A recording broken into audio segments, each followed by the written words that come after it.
"And what are these, Paul?"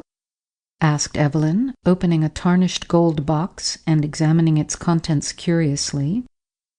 "Seeds of some unknown Egyptian plant," replied Forsyth, with a sudden shadow on his dark face, as he looked down at the 3 scarlet grains lying in the white hand lifted to him. "Where did you get them?" asked the girl. "That is a weird story, which will only haunt you if I tell it," said Forsyth, with an absent expression that strongly excited the girl's curiosity. "Please tell it. I like weird tales, and they never trouble me." "Oh, do tell it. Your stories are always so interesting," she cried, looking up with such a pretty blending of entreaty and command in her charming face that refusal was impossible. "You'll be sorry for it, and so shall I, perhaps. I warn you beforehand that harm is foretold to the possessor of those mysterious seeds," said Forsyth, smiling, even while he knit his black brows, and regarding the blooming creature before him with a fond yet foreboding glance. "Tell on. I am not afraid of these pretty atoms," she answered, with an imperious nod. "To hear is to obey. Let me read the facts, and then I will begin," returned Forsyth, pacing to and fro with the far-off look of one who turns the pages of the past. Evelyn watched him a moment, and then returned to her work, or play, rather, for the task seemed well suited to the vivacious little creature, half child, half woman. "While in Egypt," commenced Forsyth slowly, "I went one day with my guide and Professor Niles to explore the Cheops. Niles had a mania for antiquities of all sorts, and forgot time, danger, and fatigue in the ardor of his pursuit.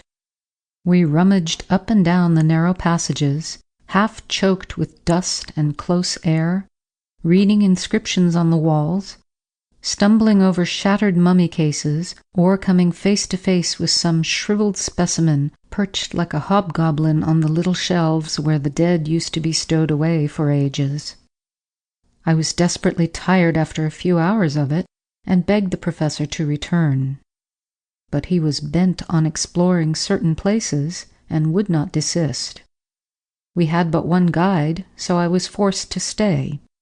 But Jumal, my man, seeing how weary I was, proposed to us to rest in one of the larger passages while he went to procure another guide for Niles. We consented, and, assuring us that we were perfectly safe if we did not quit the spot, Jumal left us, promising to return speedily. The professor sat down to take notes of his researches, and, stretching myself on the soft sand, I fell asleep. I was roused by that indescribable thrill which instinctively warns us of danger, and springing up, I found myself alone. One torch burned faintly where Jumal had struck it, but Niles and the other light were gone. A dreadful sense of loneliness oppressed me for a moment. Then I collected myself and looked well about me. A bit of paper was pinned to my hat, which lay near me, and on it, in the professor's writing, were these words: "I've gone back a little to refresh my memory on certain points. Don't follow me till Jumal comes. I can find my way back to you, for I have a clue. Sleep well, and dream gloriously of the pharaohs. N.N." I laughed at first over the old enthusiast, then felt anxious, then restless, and finally resolved to follow him, for I discovered a strong cord fastened to a fallen stone, and knew that this was the clue he spoke of. Leaving a line for Jumal, I took my torch and retraced my steps, following the cord along the winding ways. I often shouted, but received no reply, and pressed on, hoping at each turn to see the old man poring over some musty relic of antiquity. Suddenly the cord ended, and, lowering my torch, I saw that the footsteps had gone on. "Rash fellow, he'll lose himself to a certainty," I thought, really alarmed now. As I paused, a faint call reached me, and I answered it, waited, shouted again, and a still fainter echo replied. Niles was evidently going on, misled by the reverberations of the low passages. No time was to be lost, and, forgetting myself, I stuck my torch in the deep sand to guide me back to the clue, and ran down the straight path before me, whooping like a madman as I went. I did not mean to lose sight of the light, but in my eagerness to find Niles, I turned from the main passage, and, guided by his voice, hastened on. His torch soon gladdened my eyes, and the clutch of his trembling hands told me what agony he had suffered. "Let us get out of this horrible place at once," he said. "Come, we're not far from the clue. I can soon reach it, and then we are safe." But as I spoke, a chill passed over me, for a perfect labyrinth of narrow paths lay before us. Trying to guide myself by such landmarks as I had observed in my hasty passage, I followed the tracks in the sand till I fancied we must be near my light. No glimmer appeared, however, and, kneeling down to examine the footprints nearer, I discovered, to my dismay, that I had been following the wrong ones. For among those marked by a deep boot heel were prints of bare feet. We had had no guide there, and Jamal wore sandals.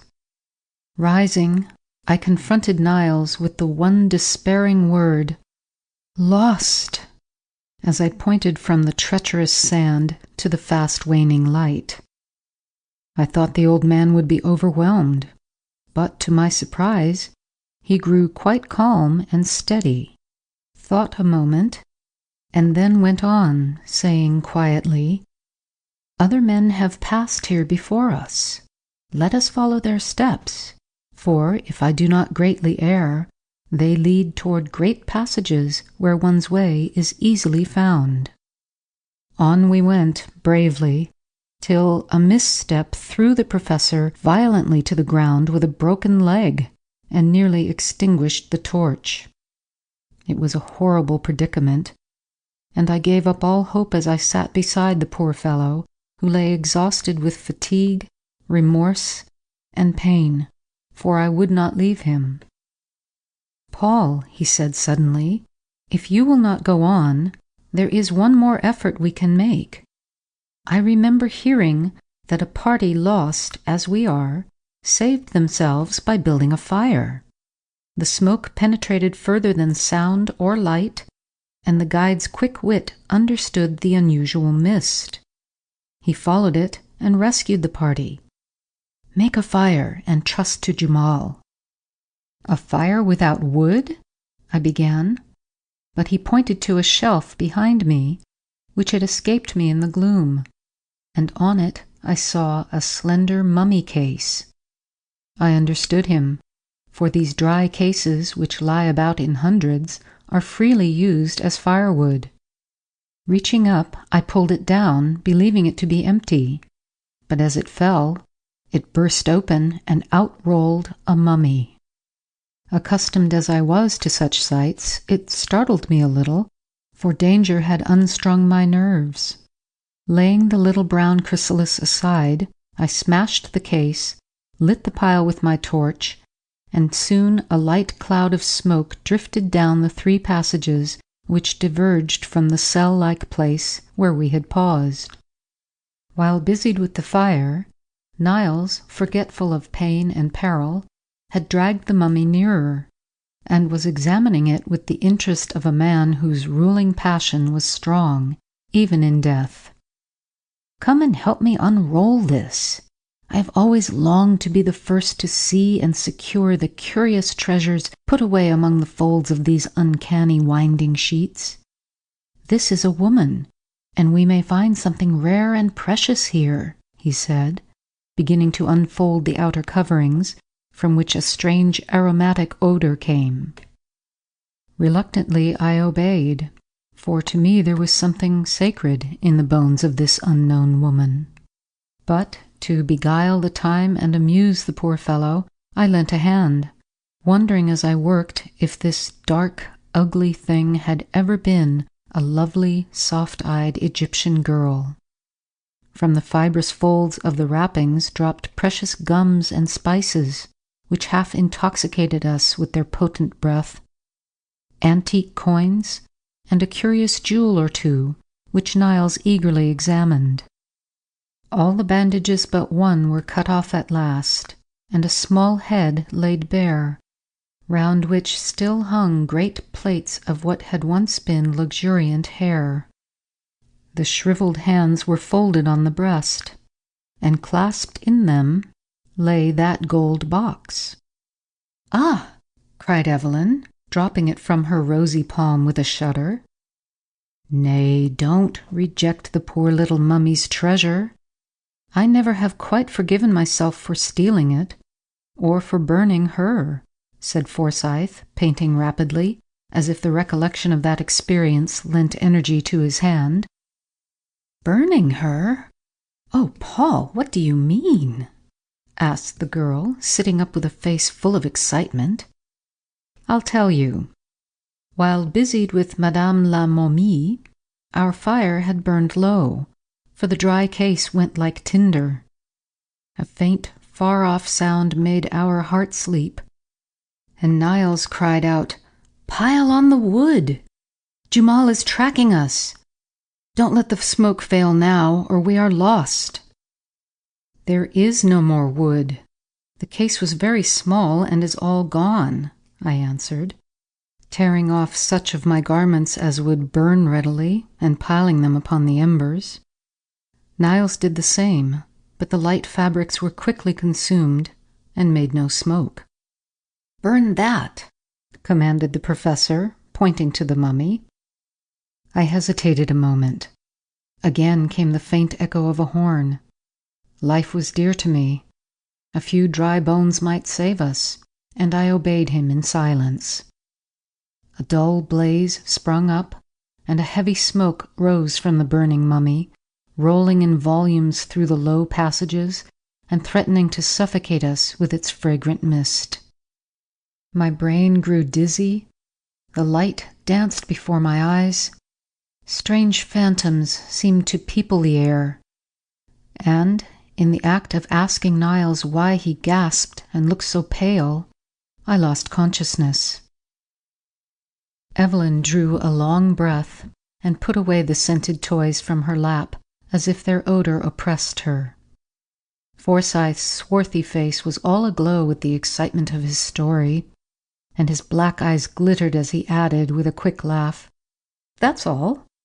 Jamal found us and got us out, and we both forswore pyramids for the rest of our days." "But the box? How came you to keep it?" asked Evelyn, eyeing it askance as it lay gleaming in a streak of sunshine. "Oh, I brought it away as a souvenir, and Niles kept the other trinkets." "But you said harm was foretold to the possessor of those scarlet seeds," persisted the girl, whose fancy was excited by the tale, and who fancied all was not told.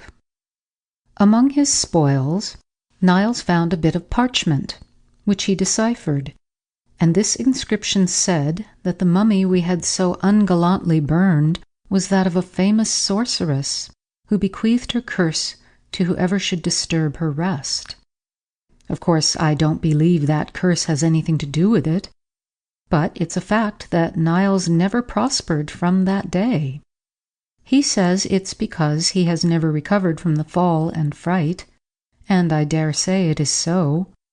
But I sometimes wonder if I am to share the curse, for I have a vein of superstition in me, and that poor little mummy haunts my dreams still." A long silence followed these words. Paul painted mechanically, and Evelyn lay regarding him with a thoughtful face.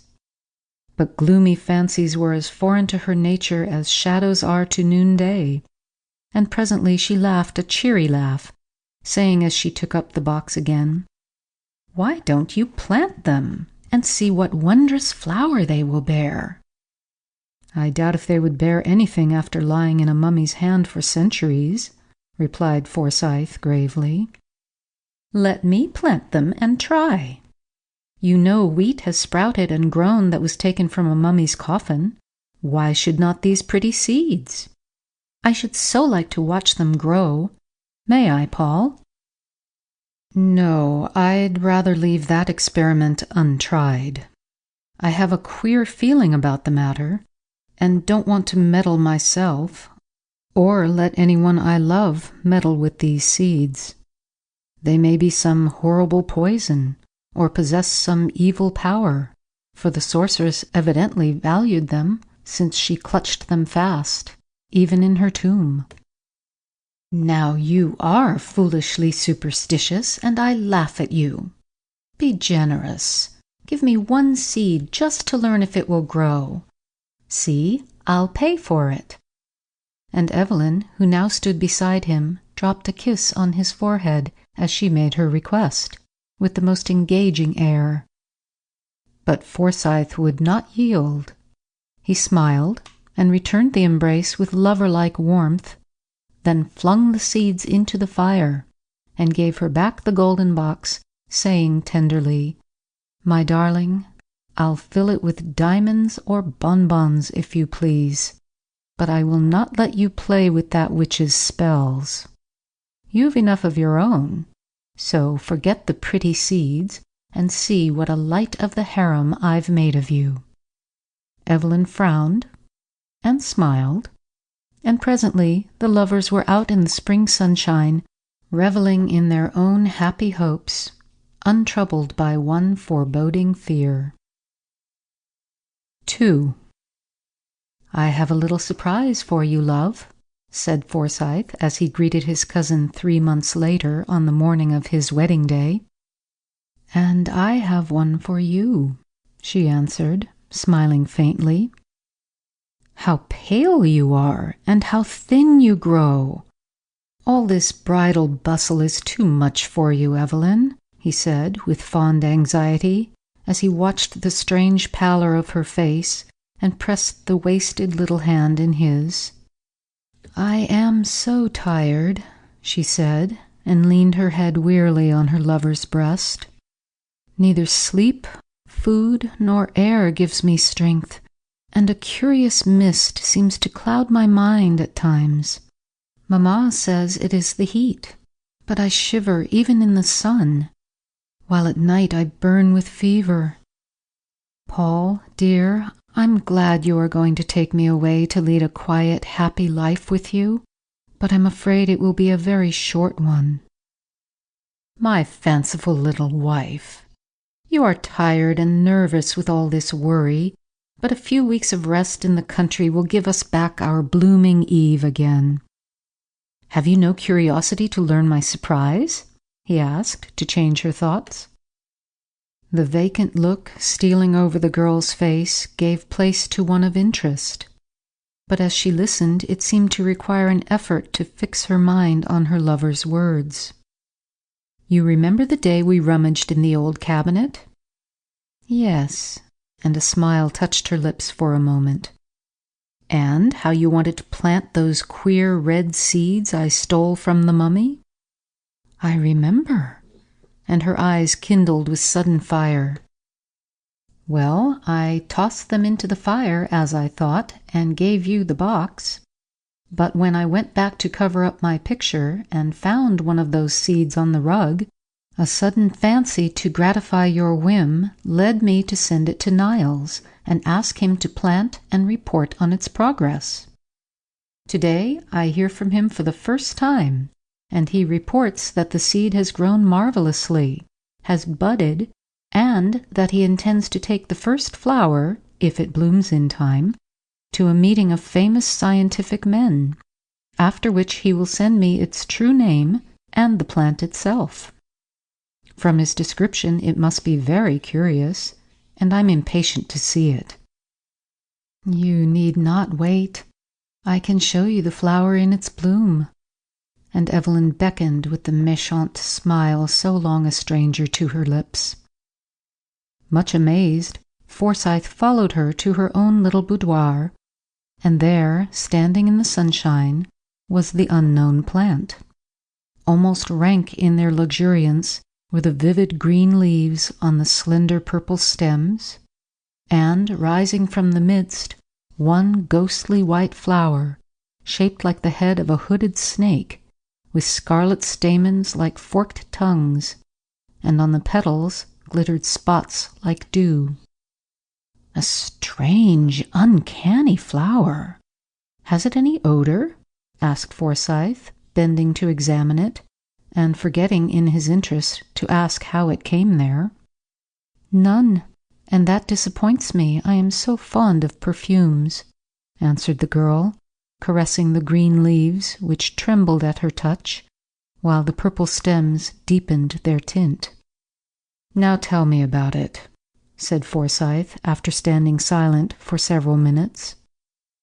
I had been before you, and secured one of the seeds, for 2 fell on the rug. I planted it under a glass in the richest soil I could find, watered it faithfully, and was amazed at the rapidity with which it grew when once it appeared above the earth. I told no one, for I meant to surprise you with it. But this bud has been so long in blooming, I have had to wait. It is a good omen that it blossoms today, and, as it is nearly white, I mean to wear it, for I've learned to love it, having been my pet for so long. I would not wear it, for in spite of its innocent color, it is an evil-looking plant, with its adder's tongue and unnatural dew. Wait till Niles tells us what it is, then pet it, if it is harmless. Perhaps my sorceress cherished it for some symbolic beauty. Those old Egyptians were full of fancies. It was very sly of you to turn the tables on me in this way. But I forgive you, since in a few hours I shall chain this mysterious hand forever. How cold it is! Come out into the garden and get some warmth and color for tonight, my love. But when night came, no one could reproach the girl with her pallor, for she glowed like a pomegranate flower. Her eyes were full of fire, her lips scarlet, and all her old vivacity seemed to have returned.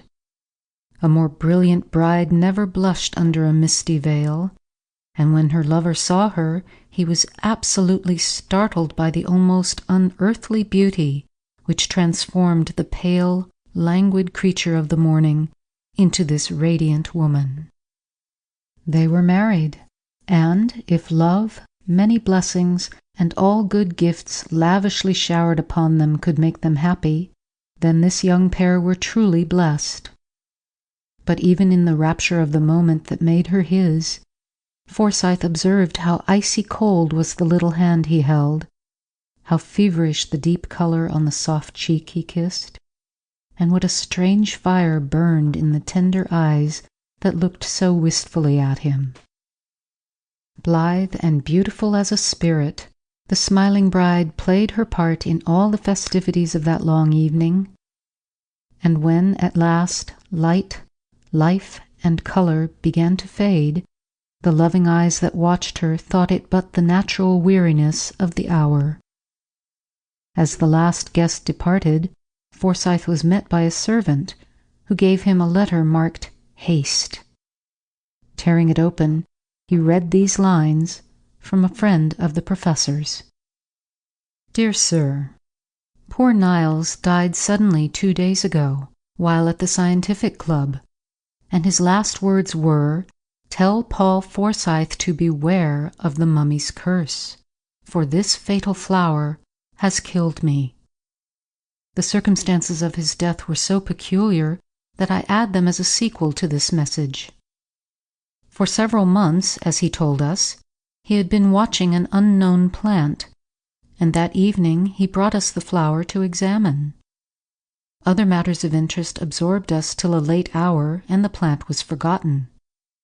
The professor wore it in his buttonhole, a strange, white, serpent-headed blossom with pale, glittering spots, which slowly changed to a glittering scarlet, till the leaves looked as if sprinkled with blood. It was observed that, instead of the pallor and feebleness which had recently come over him, that the professor was unusually animated, and seemed in an almost unnatural state of high spirits. Near the close of the meeting, in the midst of a lively discussion, he suddenly dropped as if smitten with apoplexy. He was conveyed home insensible, and after one lucid interval, in which he gave me the message I have recorded above, he died in great agony, raving of mummies, pyramids, serpents, and some fatal curse which had fallen upon him.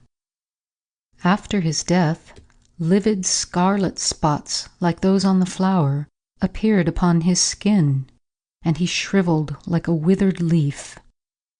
At my desire, the mysterious plant was examined and pronounced by the best authority one of the most deadly poisons known to the Egyptian sorceresses.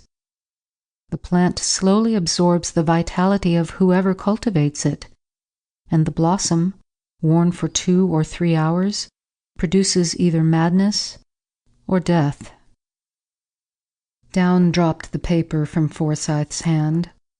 He read no further, but hurried back into the room where he had left his young wife. As if worn out with fatigue, she had thrown herself upon a couch, and lay there motionless, her face half hidden by the light folds of the veil which had blown over it. "Evelyn, my dearest, wake up and answer me. Did you wear that strange flower today?" whispered Forsyth, putting the misty screen away. There was no need for her to answer, for there, gleaming spectrally on her bosom, was the evil blossom, its white petals spotted now with flecks of scarlet, vivid as drops of newly spilt blood. But the unhappy bridegroom scarcely saw it, for the face above it appalled him by its utter vacancy. Drawn and pallid, as if with some wasting malady, the young face, so lovely an hour ago, lay before him aged and blighted by the baleful influence of the plant which had drunk up her life. No recognition in the eyes, no word upon the lips, no motion of the hand, only the faint breath, the fluttering pulse, and wide-opened eyes betrayed that she was alive. Alas for the young wife! The superstitious fear at which she had smiled had proved true. The curse that had bided its time for ages was fulfilled at last, and her own hand wrecked her happiness forever. Death in life was her doom, and for years Forsyth secluded himself to tend with pathetic devotion the pale ghost who never, by word or look, could thank him for the love that outlived even such a fate as this.